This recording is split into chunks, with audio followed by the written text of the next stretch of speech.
Hello friends, వరు ఫటాఫట్ వంటలకు స్వాగతం అండి. ఎలా ఉన్నారండి? అందరూ బాగున్నారా? పండగ బాగా చేసుకున్నారా? మేము పండగ బాగా చేస్తున్నామండి.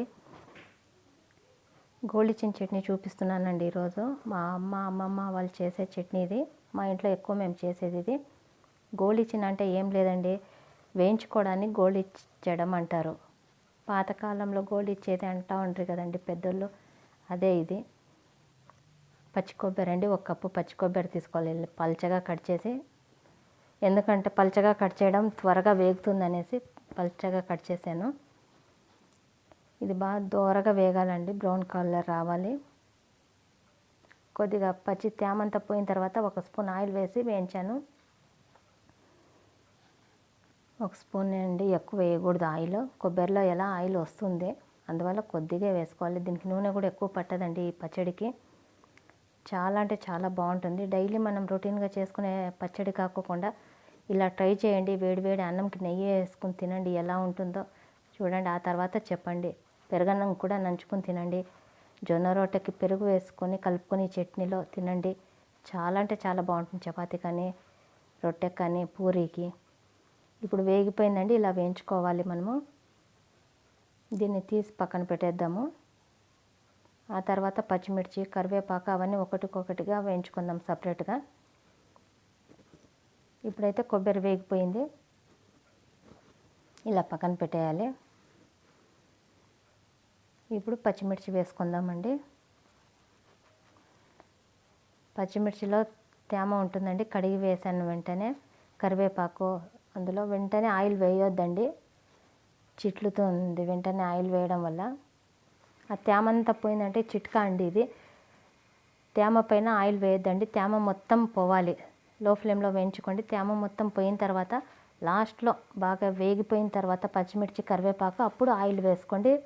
చిట్లవు పచ్చిమిర్చి. ట్రై చేసి చూడండి మీరు కూడా.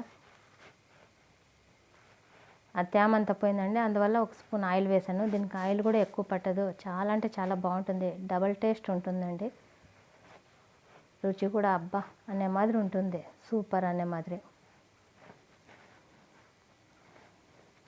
మాకైతే అలా అనిపిస్తుందండి, మరి మీకు ఎలాగో తెలీదు. మీరు ట్రై చేసి చూడండి, ఆ తర్వాత మీకు తెలుస్తుంది ఎలా ఉంది, బాగుందా లేదా అనేది మీరు చెప్పొచ్చు. కొద్దిగా సాల్ట్ వేసానండి పచ్చిమిర్చిలో, ఎందుకంటే మిగిలితే కూడా మనం చపాతీ, రొట్టెకి, అన్నంకి కూడా నంచుకుంటే చాలా బాగుంటుంది ఇలా ఉప్పు వేసి వేయించడం వల్ల ఈ పచ్చిమిర్చి. అందువల్ల ఉప్పు వేసాను. అవి కూడా వేగిపోయాయి, పక్కకు తీసేసాను. ఇప్పుడు టమాటో, ఉల్లిపాయ వేయించుకునేది ఉంది. ఫస్ట్ టమాటో వేస్తాను. 1 స్పూన్ కూడా లేదండి, కొద్దిగా ఆయిల్ వేసాను, 1/2 స్పూను. అది కొద్దిగా మెత్తబడాలి. ఇప్పుడు కొద్దిగా అంటే కొద్దిగా సాల్ట్, ఎందుకంటే టమాటోలో, ఉల్లిపాయలో ఆ ఉప్పు ఉంటే టేస్ట్ చాలా బాగుంటుంది, అందువల్ల కొద్దిగా ఉప్పు వేసాను. ఇలా మెత్తబడిన తర్వాత ఉల్లిపాయలు వేసుకోవాలండి.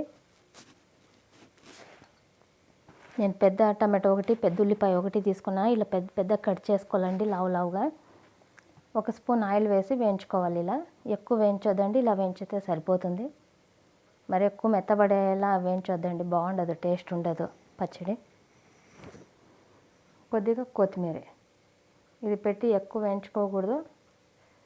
ఇది వేసి 1 రౌండ్ అలా తిప్పేసి స్టవ్ ఆఫ్ చేసేయండి, అంతే. ఫస్ట్ టైం మన ఛానల్ చూస్తున్నట్లయితే ఒక లైక్ చేయండి, షేర్ చేయండి, సబ్స్క్రైబ్ చేయండి, బెల్ ఐకాన్ ప్రెస్ చేసేది మర్చిపోవద్దండి. మీరు ట్రై చేసి చూడండి పచ్చడి, ఆ తర్వాత కామెంట్ రూపంలో తెలపండి ఎలా వచ్చింది, ఎలా ఉంది టేస్ట్ అనేది.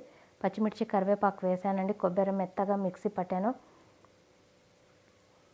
చూడండి, అది కూడా మెత్తగా అయిపోయింది. పచ్చిమిర్చి, కరివేపాకు. ఫస్ట్ కొబ్బరి మాత్రమే మెత్తగా చేయాలండి. ఇప్పుడు కొద్దిగా సాల్ట్ వేసాను. 1 స్పూన్ షుగర్ వేస్తున్నాను. మీరు కావాలంటే వేసుకోండి, లేదంటే వద్దు. బెల్లం కూడా వేయచ్చు, బాగుంటుంది. ఆ తర్వాత చింతపండు, మీ టేస్ట్కి తగ్గట్టుగా. మరీ ఎక్కువ కూడా వేయద్దండి, బాగుండదు.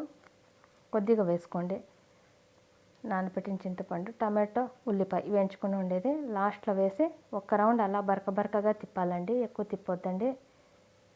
ఉల్లిపాయ అనేది మన నోటికి తగులుతూ ఉండాలి పంటి కింద, అప్పుడే రుచి చాలా బాగుంటుంది. పెరుగన్నం కానీ నంచుకొని చూడండి పచ్చడి ఎలా ఉంటుందో టేస్ట్. నేను ఏమేమి వేసానో ఎలా వేసానో అలాగే చేసి చూడండి మీరు, ఒకటి మిస్ చేయక. చాలా అంటే చాలా బాగుంటుంది. మీకు నచ్చుతుందనే నేను అనుకుంటున్నాను. చూడండి మా ఇంట్లో ఎక్కువ నేను ఈ పచ్చడి చేసేది. మరో కొత్త రెసిపీతో మీ ముందుకు రావాలనుకుంటున్నానండి. థ్యాంక్ యూ అండి.